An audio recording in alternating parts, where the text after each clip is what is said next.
ರಾಜ್ಯದಲ್ಲಿ ಬಡ್ಡಿ ಮೇಲೆ ಬಡ್ಡಿ ಹೇರೋ ಮೈಕ್ರೋ ಫೈನಾನ್ಸ್ಗಳ ಹಾವಳಿ ಮಿತಿ ಮೀರಿದೆ.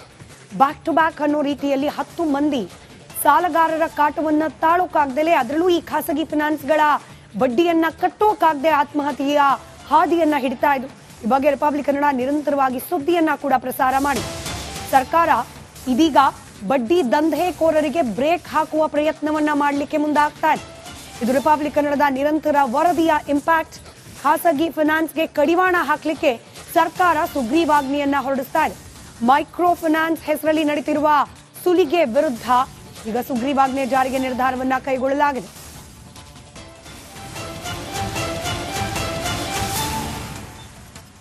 ಕಾನೂನು ಸಚಿವರಾದಂಥ ಎಚ್ ಕೆ ಪಾಟೀಲ್ ನಮ್ಮ ಜೊತೆ ಇದ್ದಾರೆ. ಸರ್, ಮೈಕ್ರೋ ಫೈನಾನ್ಸ್ ಸಂಬಂಧಪಟ್ಟಂತೆ ಆಗ್ತಿರುವಂಥ ಅನಾಹುತ ಅವಳಿ ನಿಮ್ಗೆ ಗೊತ್ತಿದೆ. ಸೊ ನನ್ನ ಸಭೆ ಫಸ್ಟ್ ಇದು ಮೈಕ್ರೋ ಫೈನಾನ್ಸ್ ಸಂಬಂಧಪಟ್ಟ ಏನು ಹೇಳ್ತೀರಾ ಸರ್? ಮೈಕ್ರೋ ಫೈನಾನ್ಸ್ ಹಾಗೂ ಇತರ ಲೆಂಡರ್ಸ್ ಏನಿದ್ದಾರೆ, ಪ್ರೈವೇಟ್ ಲೆಂಡರ್ಸ್ ಆರ್ ಅನ್ಲೈಸೆನ್ಸ್ ಲೆಂಡರ್ಸ್, ಇವರೆಲ್ಲ ಏನಿದ್ದಾರೆ, ಇವರು ದುರ್ದೈವದಿಂದ ಶೋಷಣೆಯನ್ನ ಮಾಡೋದು ಎಲ್ಲರಿಗೂ ಎದ್ದು ಕಾಣ್ತಾ ಇದೆ. ರೆಗ್ಯುಲೇಟರಿ ಕಾನೂನನ್ನು ತರ್ತಾ ಇದ್ದೀನಿ.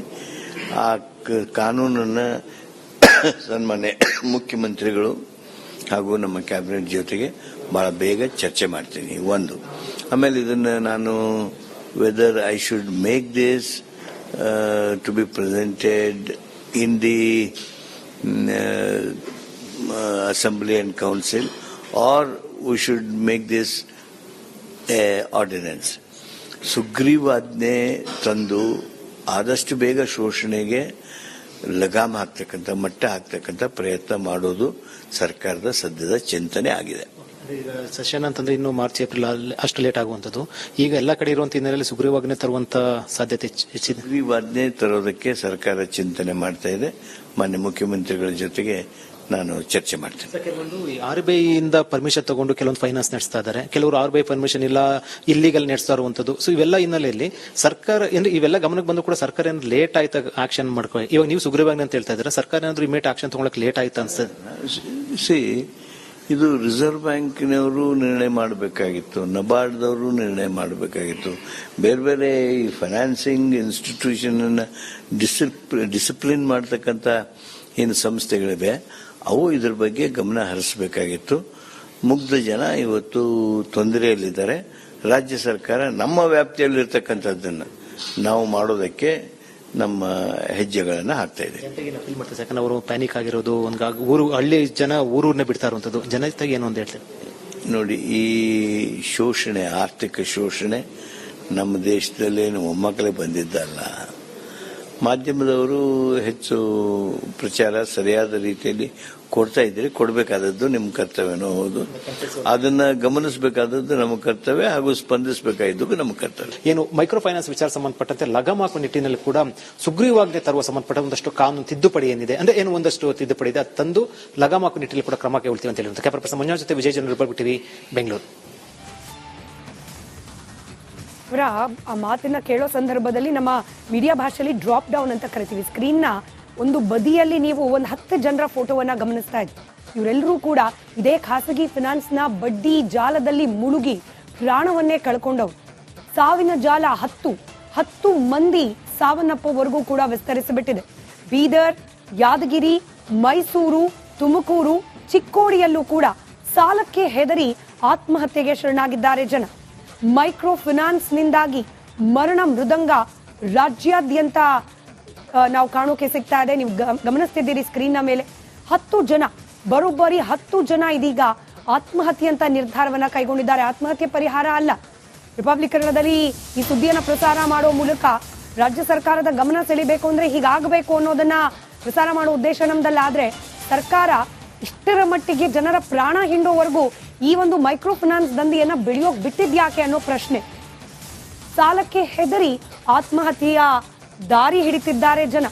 ಫೈನಾನ್ಸ್ ವಿರುದ್ಧ ರಿಪಬ್ಲಿಕ್ ಕನ್ನಡ ನಿರಂತರವಾಗಿ ಸುದ್ದಿ ಪ್ರಸಾರ ಮಾಡ್ತಾ ಇದೆ. ರಿಪಬ್ಲಿಕ್ ಕನ್ನಡ ವರದಿ ಬೆನ್ನಲ್ಲೇ ಮುಖ್ಯಮಂತ್ರಿಗಳು ತುರ್ತು ಸಭೆಯನ್ನ ಕೂಡ ಕರೆದಿದ್ದಾರೆ.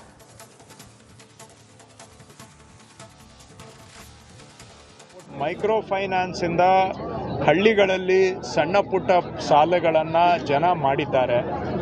ಅವರು ಸಾಲ ಮರುಪಾವತಿ ಶಕ್ತಿಗಿಂತ ಮೀರಿ ಸಾಲ ಮಾಡಿದ್ದಾರೆ.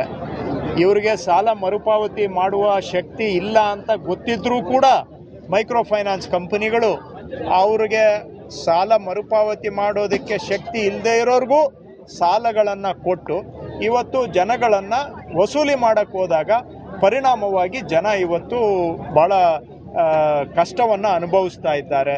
ಕೆಲವು ಊರುಗಳಲ್ಲಿ ಊರು ಬಿಟ್ಟು ಹೋಗಿದ್ದಾರೆ, ಇನ್ನು ಕೆಲವರು ಇನ್ನೂ ದುಡುಕಿ ಹೆಜ್ಜೆಗಳನ್ನು ಇಡ್ತಾ ಇದ್ದಾರೆ. ಇದನ್ನು ಸರ್ಕಾರ ಗಂಭೀರವಾಗಿ ತೆಗೆದುಕೊಂಡು ನಾಳೆ ಮುಖ್ಯಮಂತ್ರಿಗಳ ನೇತೃತ್ವದಲ್ಲೇ ಇದಕ್ಕೆ ಸಭೆಯನ್ನು ಕರೆದಿದ್ದೇವೆ. ಆ ಕಂಪನಿಗಳನ್ನು ಕೂಡ ಕರೆಸಿ ಈ ರೀತಿಯಾದಂಥ ಬಲವಂತದ ಕ್ರಮಗಳನ್ನು ಮಾಡಬಾರ್ದು ಅನ್ನುವಂಥ ಸೂಚನೆಯನ್ನು ಕೊಡ್ತೇವೆ.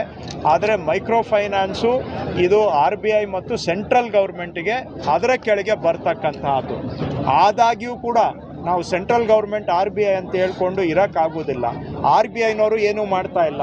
ಸೆಂಟ್ರಲ್ ಗೌರ್ಮೆಂಟ್ನವ್ರಿಗೂ ಕೂಡ ಇದಕ್ಕೊಂದು ಆ್ಯಕ್ಟ್ ತರಬೇಕು ಅಂತ ನಾವು ಒತ್ತಡ ಮಾಡಿದ್ದೇವೆ. ಅವರು ಕೂಡ ಇನ್ನೂ ಆ್ಯಕ್ಟನ್ನು ತಂದಿಲ್ಲ. ಆದರೆ ರಾಜ್ಯ ಸರ್ಕಾರ ಕೈಚಲ್ಲಿ ಕೂರಬಾರದು ಅನ್ನುವ ಉದ್ದೇಶದಿಂದ ನಾಳೆ ನಾವು ಮುಖ್ಯಮಂತ್ರಿಗಳ ನೇತೃತ್ವದಲ್ಲೇ ಒಂದು ಸಭೆಯನ್ನು ಮಾಡಿ ಈ ಎಲ್ಲ ಕಂಪನಿಗಳಿಗೆ ಈ ರೀತಿಯಾಗಿ ಸಾಲ ಮರುಪಾವತಿ ಮಾಡೋದಕ್ಕೆ ಶಕ್ತಿನೇ ಇಲ್ಲದೆ ಇರೋಂಥವರಿಗೆ ಅತ್ಯಧಿಕ ಸಾಲವನ್ನು ಕೊಟ್ಟು ಅವರ ಇನ್ನು ಈ ಮೈಕ್ರೋ ಫೈನಾನ್ಸ್ನ ಹಾವಳಿ ಯಾವ ಮಟ್ಟಕ್ಕಿದೆ ಅನ್ನೋದನ್ನ ವಿವರಿಸುವ ಒಂದಷ್ಟು ದೃಶ್ಯಗಳನ್ನ ಏಕಕಾಲದಲ್ಲಿ ನಿಮ್ಮ ಮುಂದೆ ತೋರಿಸ್ತಾ ಇದೀವಿ. ನೋಡಿ, ಬೆಳಗಾವಿಯಲ್ಲಿ ಬಾಣಂತಿ ಅನ್ನೋದನ್ನು ಕೂಡ ಗಮನಿಸದೆ ಬಡ್ಡಿ ಕಟ್ಟಿಲ್ಲ ಅನ್ನೋ ಕಾರಣಕ್ಕೆ ಬೀದಿಗೆ ತಳ್ಳಿದ್ದಾರೆ. ಆ ದೃಶ್ಯವನ್ನ ಗಮನಿಸ್ತಾ ಇದ್ವಿ. ಮತ್ತೊಂದು ಕಡೆ ಈ ಸಾಲಗಾರರ ಕಾಟವನ್ನ ತಾಳೋಕಾಗದೆ ಮುಖ್ಯಮಂತ್ರಿಗಳಿಗೆ ಮಹಿಳೆಯೊಬ್ಬರು ಹಾವೇರಿಯಲ್ಲಿ ಮಾಂಗಲ್ಯ ಸರವನ್ನ ರವಾನೆ ಮಾಡಿದ್ದಾರೆ. ನಮ್ಮ ಪ್ರಾಣ ಉಳಿಸಿ, ನಮ್ಮ ಮನೆ ಜನರ ಪ್ರಾಣ ಮಾನ ಉಳಿಸಿ ಅಂತ ಹೇಳಿ ಆ ರೀತಿಯಾಗಿ ಕೇಳ್ಕೊಂಡಿದ್ದಾರೆ. ಮತ್ತೊಂದು ಕಡೆ ಒಟ್ಟು 6 ಮಂದಿ ರಾಜ್ಯದಲ್ಲಿ ಸಾವಿನ ಮನೆಯ ಕದ ತಟ್ಟಿದ್ದಾರೆ. ಈ ಮೈಕ್ರೋ ಫೈನಾನ್ಸ್ನ ಕಿರುಕುಳದಿಂದಾಗಿ ಅವರ ಭಾವಚಿತ್ರಗಳನ್ನ ಗಮನಿಸ್ತಾ ಇದ್ದೀರಿ.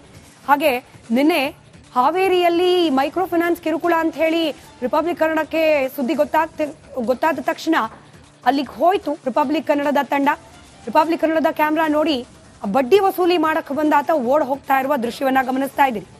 ರಾಮನಗರದಲ್ಲಿ ಕಿಡ್ನಿಯನ್ನೇ ಮಾಡಿಬಿಟ್ಟಿದ್ದಾರೆ ಲೇಡಿ ಒಬ್ರು ಸಾಲವನ್ನ ವಾಪಸ್ ಮಾಡೋ ಸಲುವಾಗಿ. ಯಾದಗಿರಿಯಲ್ಲಿ ಈ ಬಡ್ಡಿ ದಂಧೆಯಿಂದಾಗಿಯೇ ಮರ್ಡರ್ ನಡೆದು ಹೋಗಿದೆ. ಇಷ್ಟೆಲ್ಲ ಹಾವಳಿ ರಾಜ್ಯಾದ್ಯಂತ ಹಬ್ಬಿರುವ ಕಾರಣಕ್ಕೇನೆ ರಿಪಬ್ಲಿಕ್ ಕನ್ನಡ ಕೂಡ ನಿರಂತರವಾಗಿ ಸುದ್ದಿಯನ್ನ ಪ್ರಸಾರ ಮಾಡ್ತಾ ಇದೆ. ಮತ್ತೊಮ್ಮೆ ಕಳಕಳಿಯ ಮನವಿ, ಯಾರೆಲ್ಲ ಅನಿವಾರ್ಯ ಕಾರಣಕ್ಕೋಸ್ಕರ ಈ ಖಾಸಗಿ ಫೈನಾನ್ಸ್ ಕಂಪನಿಗಳಿಂದ ಸಾಲ ಪಡೆದಿದ್ದೀರಿ, ಆತ್ಮಹತ್ಯೆ ಇದಕ್ಕೆ ಪರಿಹಾರ ಅಲ್ಲ. ಸರ್ಕಾರ ಕೂಡ ಇದೀಗ ಜಾಗೃತವಾಗಿದೆ. ಈಗಷ್ಟೇ ಸಚಿವರುಗಳು ಹೇಳಿದ್ದನ್ನ ಕೇಳಿಸ್ಕೊಂಡ್ರಿ. ಪರಿಹಾರ ಅನ್ನೋದು ಸಿಗುತ್ತೆ, ಆತ್ಮಹತ್ಯೆ ಪರಿಹಾರ ಅಲ್ಲ ಅನ್ನೋದು ನೆನಪಿರ್ಲಿ.